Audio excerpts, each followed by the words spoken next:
ओम शांति। 18 फरवरी 2023 की आज की साकार मुरली। बाबा कहते, मीठे बच्चे, तुम्हें शीरखंड होकर रहना है, मतभेद में नहीं आना है। कोई भी गंदी आदत है तो उसे छोड़ देना है। किसी को भी दुख नहीं देना है। प्रश्न: जन्म जन्मांतर के लिए ऊंच पद पाने के लिए कौन सा रहम स्वयं पर जरूर करना है? उत्तर: स्वयं की अंदर से जांच करके जो बुरी आदतें हैं, क्रोध आदि विकार हैं, उन्हें निकाल देना। शीरखंड होकर रहना, एक की श्रीमत पर चलना, मतभेद में ना आना, कोई भी इविल बातें न सुनना न सुनाना, यही अपने ऊपर रहम करना है। इससे ही जन्म जन्मांतर के लिए ऊंच पद मिल जाता है।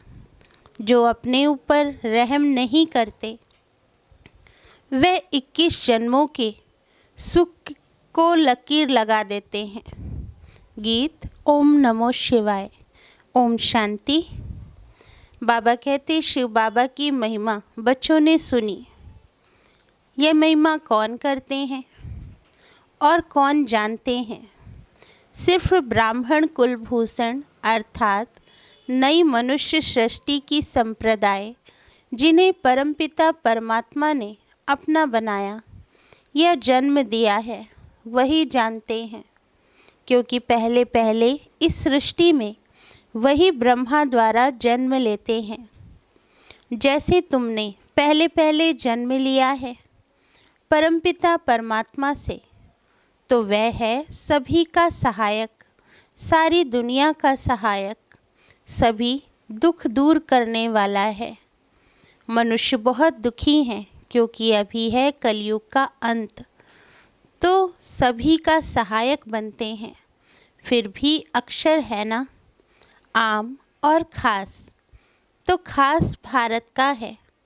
उनमें भी खास जो बहुत जन्मों के अंत के जन्म में आकर मिलते हैं, अर्थात जो पहले पहले सृष्टि पर आते हैं।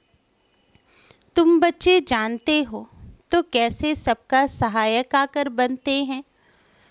भगत भगवान को याद करते हैं परंतु भगवान को जानते नहीं हैं। जब भगवान को नहीं जानते हैं तो भगवान जो नई ब्राह्मण मुख वंशावली रचते हैं उनको भी नहीं जानते।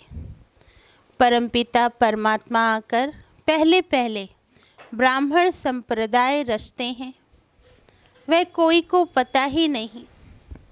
आदि सनातन देवी देवता धर्म तो है सतयुग में, बाकी संगम युग को भूल गए हैं। क्योंकि गीता के भगवान को ही द्वापर में ले गए।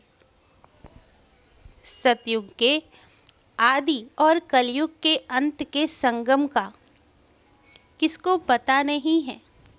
न गीता के भगवान को जानते हैं। गीता तो है ही सभी शास्त्रों की माता पिता। ऐसे नहीं कि सिर्फ भारत के शास्त्रों की माता पिता है, नहीं, जो भी बड़े ते बड़े शास्त्र सारी दुनिया में हैं, सभी की माता पिता है। भगवान उवाच, मैं तुमको फिर से सहज राजयोग सिखाता हूँ, जिसको फिर गीता नाम दिया है। तो अपने को भी कहना पड़ता है कि हम नई गीता सुनाते हैं। पुरानी गीता को तो खंडन की हुई है। यह तो भगवान खुद अपने मुख कमल से बैठ सुनाते हैं। तुम्हारी बुद्धि में परमपिता परमात्मा शिव ही याद आता है। वह है स्वर्ग का रचयिता, सबका सहायक। श्री कृष्ण को सभी का सहायक नहीं कहेंगे। भगवान सृष्टि का रचयिता एक ही है। श्री कृष्ण तो स्वयं रचना है, बगीचे का फर्स्ट क्लास फूल है। परमपिता परमात्मा को बागवान भी कहते हैं, खिवैया भी कहते हैं। मनुष्य तो समझ ना सके कि खिवैया कैसे है। बरोबर असार संसार से ले जाकर फिर यहाँ नई दुनिया में भेज देते हैं। यहाँ ही फूलों का बगीचा बनाते हैं। सभी बच्चे जो भगत बन गए हैं असल भगवान की संतान थे। उनको माया दुखी बनाती है। भगवान तो है ही एक। वह सभी भक्तों को जरूर सुख देता है।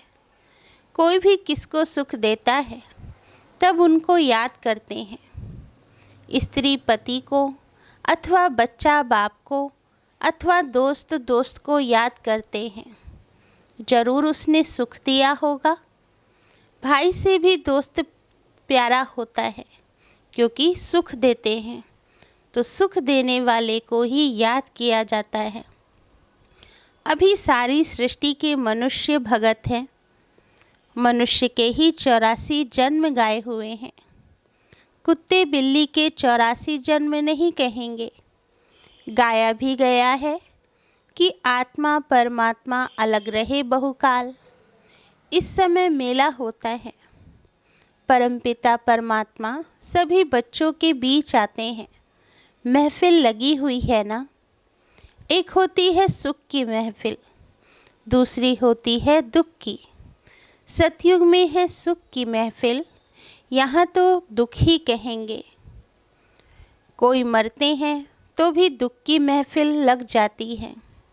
कोई बड़ा आदमी मरता है तो शोक में झंडा नीचे कर देते हैं, तो दुख की महफिल हुई ना। भगत बहुत दुखी होते हैं तो भगवान को याद करते हैं, परंतु उनको जानते बिल्कुल नहीं। कहते भी हैं उसने पैदा किया, आखरीन भी उनको जानेंगे या नहीं। अंत में गायन करते हैं, हे भगवान तेरी लीला अपरम अपार है, महिमा गाई हुई है। बाबा कहते हैं तुम जानते हो बाप नहीं होता तो सृष्टि चक्र का राज कौन समझाता, कौन हमको चक्रवर्ती बनाता। अब संगम पर तुम सदा के लिए दुख से छूटने का प्रयत्न कर रहे हो। संगम युग कोई बड़ा नहीं है, अपना यह नया जन्म है। यह छोटा सा युग है। हम बच्चों के पुरुषार्थ के लिए बड़ा इम्तिहान है। इनकी सब्जेक्ट सभी इम्तिहानों से न्यारी है। 5 विकारों पर जीत पानी है। बहुत मनुष्य कहते हैं पवित्र रहना तो असंभव है। गृहस्थ व्यवहार में रहते हुए माया को जीतना तो बड़ा मुश्किल है। समझते हैं ऐसा उस्ताद तो मिल ना सके। सन्यासी भी घर बार छोड़ने बगैर पवित्र रह नहीं सकते। तो बाप इस माया पर जीत पाने की युक्ति बताते हैं, जैसे कल्प पहले भी सिखाई थी। जब बाबा सिखाते हैं तब हम भगत से ज्ञानी बनते हैं। बाबा कहते इसको ही भारत का प्राचीन ज्ञान और योग कहा जाता है। इसको दुनिया में कोई भी नहीं जानते। बाप समझाते हैं यह ज्ञान प्रायलोप हो जाता है और यह देवता धर्म भी प्रायलोप हो जाता है। ड्रामा में ही ऐसा है।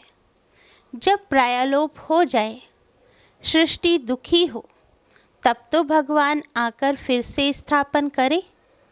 यह भी कोई को पता नहीं कि कलयुग की आयु कब पूरी होती है। तुम ही बाप को और इस ड्रामा के आदि मध्य अंत को जानते हो। देखने में कितने साधारण हो, कुब्जाएं, अहिल्याएं, परंतु नॉलेज कितनी ऊंची है। अपने सारे 84 जन्मों के चक्र को तुम जानती हो। थोड़ा भी कोई याद करे तो भी अच्छा, परंतु कोई प्रश्न पूछे और उत्तर देना ना आए तो बोलना चाहिए कि हम अभी पढ़ रहे हैं, हमसे बहुत तीखे हैं। वह आपको अच्छी रीति समझा सकेंगे।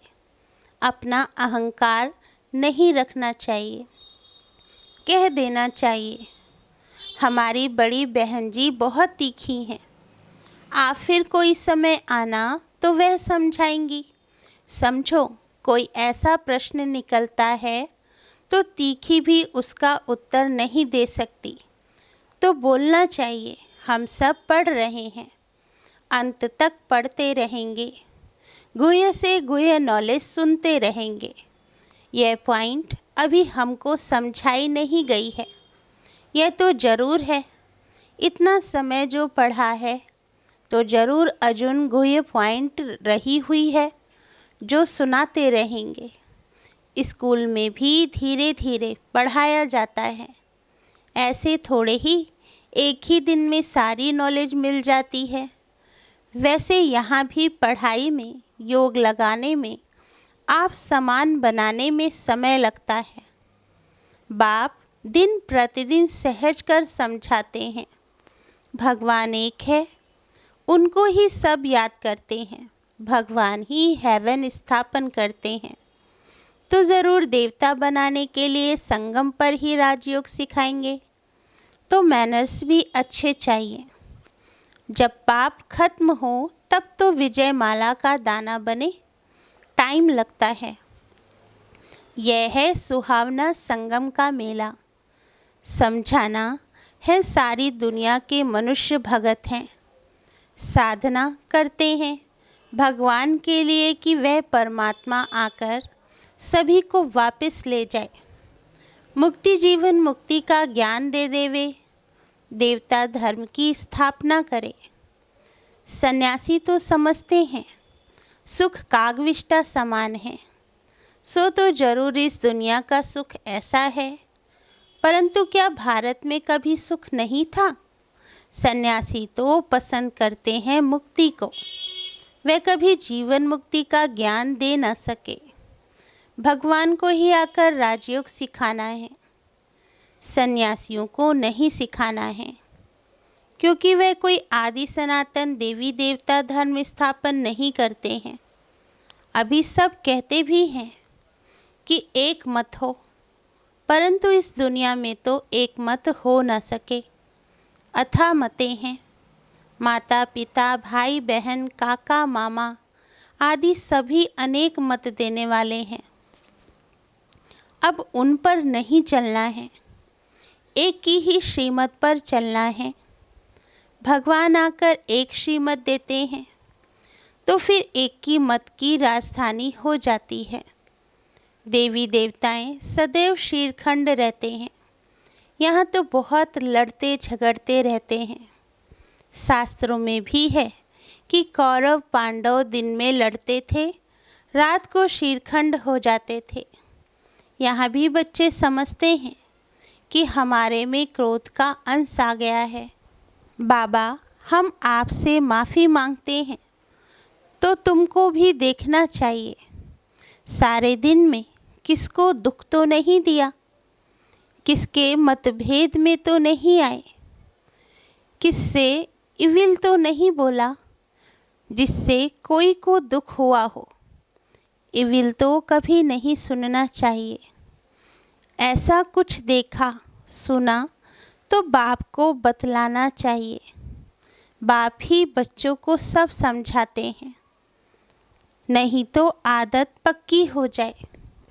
कोई भी गंदी आदत है तो छोड़ देना चाहिए, नहीं तो पद भ्रष्ट हो पड़ेंगे। बादशाही के आगे प्रजा के नौकर चाकर गरीब ही कहेंगे ना। यह मजदूर लोग क्या हैं? वहाँ भी मकान बनाने वाले तो होंगे ना। तो बाप समझाते हैं कभी लून पानी नहीं होना चाहिए। क्रोध करना बहुत बुरा है, जन्म जन्मांतर के सुख को लकीर लग जाती है। अपने ऊपर रहम करते रहो। ज्ञान मार्ग में मैनर्स बहुत अच्छे चाहिए। 5 भूतों को भगाते रहो। बाप श्रीमत देते हैं और क्या करेंगे।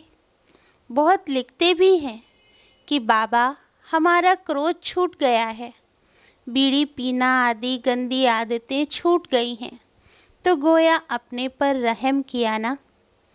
अब हेवनली गॉड फादर स्वर्ग का पद प्राप्त कराने हमको पढ़ा रहे हैं। ऐसा बुद्धि में आता है, यह नशा रहना चाहिए। जितना याद करेंगे उतनी खुशी रहेगी।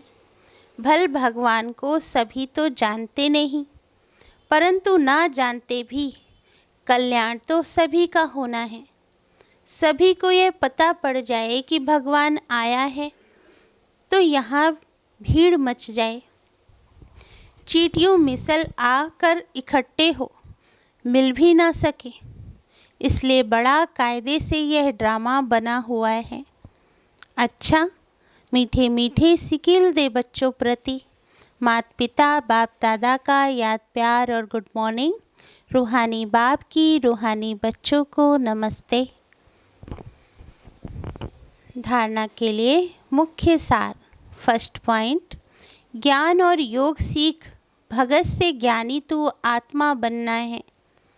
गृहस्थ व्यवहार में रहते माया को जीतना है, पवित्र जरूर बनना है।